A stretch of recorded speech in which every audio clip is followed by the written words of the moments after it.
নমস্কার শ্রোতা বন্ধুরা। আজ আমি আপনাদের পড়ে শোনাব কবিগুরু রবীন্দ্রনাথ ঠাকুরের গল্প ত্যাগ। আমি কুণাল সাহা। চলুন শুরু করা যাক, কিন্তু তার আগে আমি অবশ্যই বলবো আমাদের ইউটিউব চ্যানেলটিকে অবশ্যই সাবস্ক্রাইব করুন, তাতে আমাদের আরও নতুন নতুন গল্প পড়তে, আপনাদের জানাতে শোনাতে ভালো লাগবে।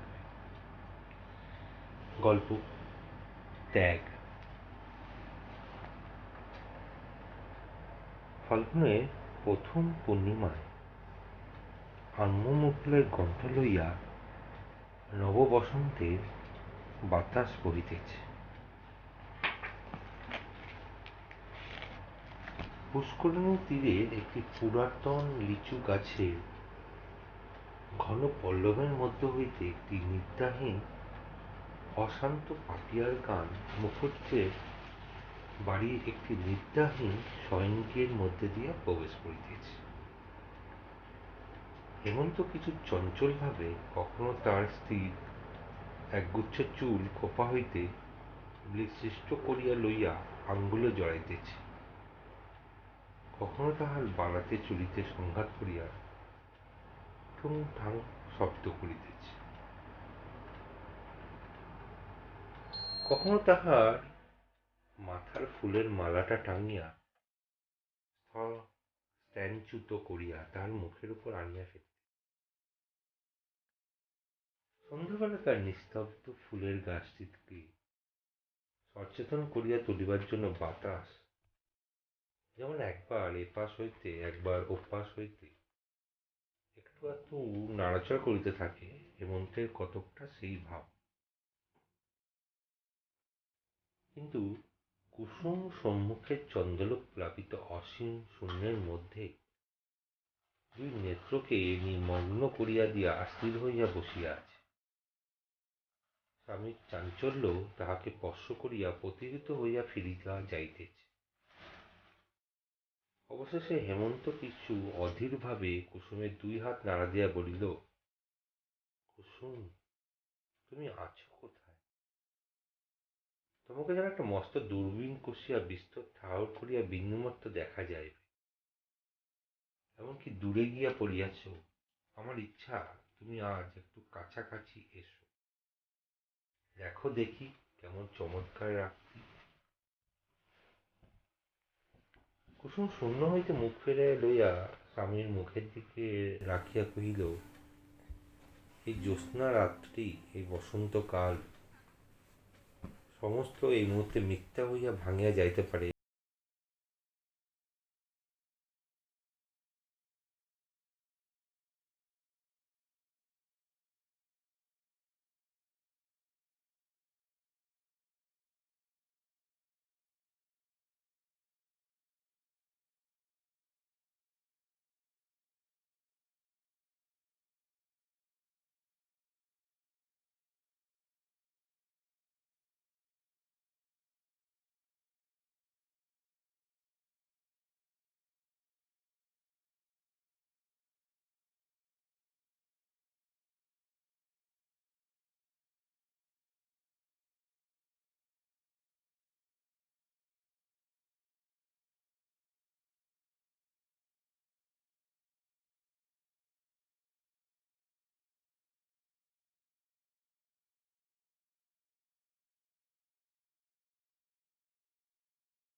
হেমন্ত উঠিয়া গেল।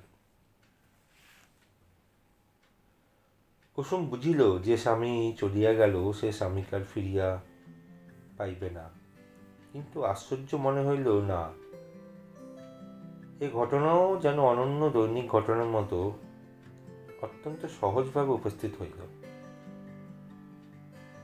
মনের মধ্যে এমন একটা শুষ্ক অসারতার সঞ্চার হইয়াছে, কেবল পৃথিবীকে এবং ভালোবাসাকে আগাড়া মিথ্যা এবং শূন্য বলিয়া মনে হইল। এমনকি হেমন্তের সমস্ত অতীত ভালোবাসার কথা স্মরণ করিয়া অত্যন্ত নীরস কঠিন নিরানন্দ হাসি একটা খরদার নিষ্ঠুর ছুরির মতো তাহার মনের একধার হইতে আর এক ধার পর্যন্ত একটা দাগ রাখিয়া দিয়া গেল। বোধ করে সে ভাবিল যে ভালোবাসাকে এতখানি বলিয়া মনে হয়, এত আদর, এত গাঢ়তা, যার তিলমাত্র বিচ্ছেদ এমন মর্মান্তিক, যার মুহূর্ত মাত্র মিলন এমন দিবিনন্দময়, যাহাতে অসীম অনন্ত বলিয়া মনে হয়। জন্ম জন্মান্তরেও যাহার অবসান কল্পনা করা যায় না, সেই ভালোবাসা এইটুকুর উপর নির্ভর। সমাজ যেমনি একটু আঘাত হইল অমনি অসীম ভালোবাসা চূর্ণ হইয়া এক মুষ্টি ধুলি হইয়া গেল। হেমন্ত কম্পিত স্বরে এই কিছু পূর্বে কানের কাছে বলিতেছিল চমৎকার রাত্রি। সে রাত্রিতে এখনো শেষ হয় নাই, এখনো সেই পাপিয়া ডাকিতেছে। দক্ষিণের বাতাস মশারি কাঁপিয়া যাইতেছে, এমন জ্যোৎস্না সুখ শান্ত সুপ্ত সুন্দরীর মতো বাতায়নবর্তী পালঙ্কের এক প্রান্তে নীলীন হইয়া পড়িয়া আছে। সমস্তই মিথ্যা। ভালোবাসা আমার অপেক্ষা মিথ্যেবাদিনী, মিথ্যাচারিণী। পরদিন প্রভাতেই অনিদ্রা শুষ্ক হেমন্ত পাগলের মতো হইয়া প্যারীশঙ্কর ঘোষালের বাড়িতে গিয়ে উপস্থিত হইল। প্যারীশঙ্কর জিজ্ঞেস করল, কি হে বাপু, কি খবর? হেমন্ত মস্টারটা আগুনের মতো যেন দাউ দাউ করিয়া জ্বলিতে জ্বলিতে কাঁপিতে কাঁপিতে বলিল, তুমি আমাদের জাতি নষ্ট করিয়াছ, সর্বনাশ করিয়াছ, তোমাকে ইহা শাস্তি ভোগ করিতে হইবে। বলিতে বলিতে তাহার কণ্ঠ রুদ্ধ হইয়া আসিল। প্যারীশঙ্কর ঈষৎ হাসিয়া কহিল, আর তোমরা আমার জাতি রক্ষা করিয়াছ, আমার সমাজ রক্ষা করিয়াছ, আমার পিঠে হাত বুলাইয়া দিয়াছ। আমার প্রতি তোমাদের বড় যত্ন, বড় ভালোবাসা। হেমন্তের ইচ্ছা হইল সেই মুহূর্তেই প্যারীশঙ্করকে ব্রহ্মোত্তেজে ভস্ম করিয়া দিতে, কিন্তু সেই তেজে সে নিজেই জ্বলিতে লাগিল। প্যারীশঙ্কর দিব্য সুস্থ নিরাময়ভাবে বসিয়া রহিল। হেমন্ত ভগ্ন কণ্ঠে বলিল, আমি তোমায় কি করিয়াছিলাম? প্যারীশঙ্কর কহিল, আমি জিজ্ঞাসা করি, আমার একটিমাত্র কন্যা ছাড়া সন্তান নাই। আমার সে কন্যা তোমার বাপের কাছে কি অপরাধ করিয়াছিল? তুমি তখন ছোট ছিলে, তুমি হয়তো জানো না ঘটনাটা, তবে মনে দিয়া শোনো। ব্যস্ত হইও না বাপু, ইহার মধ্যে অনেক কৌতুক আছে। আমার জামাতো নবকান্ত আমার কন্যার গহনা চুরি করিয়া যখন পলাইয়া বিলাতে গেল, তখন তুমি শিশু ছিলে। তারপর 5 বৎসর বাদে সে যখন ব্যারিস্টার হইয়া দেশে ফিরে আসিল, তখন পাড়ায় যে একটা গোলমাল বাজিল তোমার বোধ করি কিছু কিছু মনে থাকিতে পারে, কিংবা তুমি না জানিতেও পারো। তুমি তখন কলিকাতা স্কুলে পড়িতে। তোমার বাপ গ্রামের দলপতি হইয়া বলিলেন, মেয়েকে যদি স্বামী গিয়ে পাঠানো অভিপ্রায় থাকে তবে সে মেয়েকে আর ঘরে লইতে পারিবে না। আমি তা হাতে পায়ে ধরিয়া বলিলাম, দাদা, এই যাত্রা তুমি আমাকে ক্ষমা করো, আমি ছেলেটিকে গোবর খাইয়া প্রায়শ্চিত্ত করাইতেছি, তোমরা তাহাকে জাতে তুলিয়া লও। তোমার বাপ কিছুতেই রাজি হইলেন না। আমিও আমার একমাত্র মেয়েকে ত্যাগ করিতে পারিলাম না। জাত ছাড়িয়া দেশ ছাড়িয়া কলকাতায় আসিয়া ঘর করিলাম। এখানে আসিয়া আপদ মিটিল না। আমার ভ্রাতৃপুত্রে যখন বিবাহের সমস্ত আয়োজন করিয়াছি, তোমার বাপ কন্যাকর্তাদের উত্তেজিত করিয়া সে বিবাহ ভাঙিয়া দিলেন। আমি প্রতিজ্ঞা করিলাম, যদি ইহার প্রতিশোধ না লই তবে আমি ব্রাহ্মণের ছেলে নহি। এইবার কতকটা বুঝিতে পারিয়াছ, কিন্তু আর একটু সবুর করো। সমস্ত ঘটনাটি শুনিলে খুশি হইবে, ইহার মধ্যে একটু রস আছে। তুমি যখন কলেজে পড়িতে তোমার বাসার পাশেই বিপ্রদাস চাটুর্যের বাড়ি ছিল। বেচারা এখন মারা গিয়েছে। চাটুর্য মহাশয়ের বাড়িতে কুসুম নামে একটি শৈশব বিধবা অনাথা কায়স্থ কন্যা আশ্রিতভাবে থাকিত। মেয়েটি বড় সুন্দরী। বুড়ো ব্রাহ্মণ কলেজের ছেলেদের দৃষ্টিপাত হইতে তাহাতে সম্বরণ করিয়া রাখিবার জন্য কিছু দুশ্চিন্তাগ্রস্ত হইয়া পড়িয়াছিল, কিন্তু বুড়ো মানুষকে ফাঁকি দেওয়া একটি মেয়ের পক্ষে কিছুই শক্ত নহে। মেয়েটি প্রায় কাপড় শুকাইতে দিতে ছাদে উঠিত, এবং তোমারও বোধ করি ছাদে না উঠিলে পড়া মুখস্থ হইত না। পরস্পরের ছাদ হইতে তোমাদের কোনরূপ কথাবার্তা হইত কি না সে তোমরাই জানো, কিন্তু মেয়েটির ভাবগতির দেখিয়া বুড়া মনে সন্দেহ হইল, কারণ কাজকর্মে তাহার ক্রমিক ভুল হইতে দেখা গেল, এবং তপস্বিনী গৌরীর মতো দিন দিন সে আহার নিন্দা ত্যাগ করিতে লাগিল। একদিন সন্ধ্যাবেলায় সে বুড়ো সম্মুখেই অকারণে অশ্রু সম্বরণ করিতে পারিত না। অবশেষে বুড়ো আবিষ্কার করিল, সাথে তোমাদের মধ্যে সময় অসময়ে নীরব দেখা সাক্ষাৎ চলিয়া থাকে। এমনকি কলেজ কামাই করিয়াও মধ্যাহ্নে চিলের ঘরের ছায়ায় ছাদের কোণে তুমি বই হাতে করিয়া বসিয়া থাকিতে। নির্জন অধ্যয়নে সহসা তোমার এত উৎসাহ জন্মিয়াছিল। বিপ্রদাস যখন আমার কাছে পরামর্শ জানিতে আসিল, আমি কহিলাম, খুড়ো, তুমি তো অনেক দিন হইতে কাশী যাইবার মানস করিয়াছ, মেয়েটিকে আমার কাছে রাখিয়া তীর্থবাস করিতে যাও, আমি তাহার ভাই লইতেছি। বিপ্রদাস তীর্থে গেল। আমি মেয়েটিকে শ্রীপতি চাটুর্যের বাসায় রাখিয়া তাহাকেই মেয়ের বাপ বলিয়া চালাইলাম। তারপর যা হইল তোমার জানা আছে। তোমার কাছে আগাগোড়া সব কথা খোলসা করিয়া বলিলা, বড় আনন্দ লাভ করিলাম। এই যেন একটি গল্পের মতো। ইচ্ছা আছে সমস্ত লিখে একটি বই করিয়া ছাপাইব। আমার লেখা আসে না। আমার ভাইপোটা শুনিতেছি একটু আধটু লেখে, তাকে দিয়ে লেখাইবার মানুষ আছে,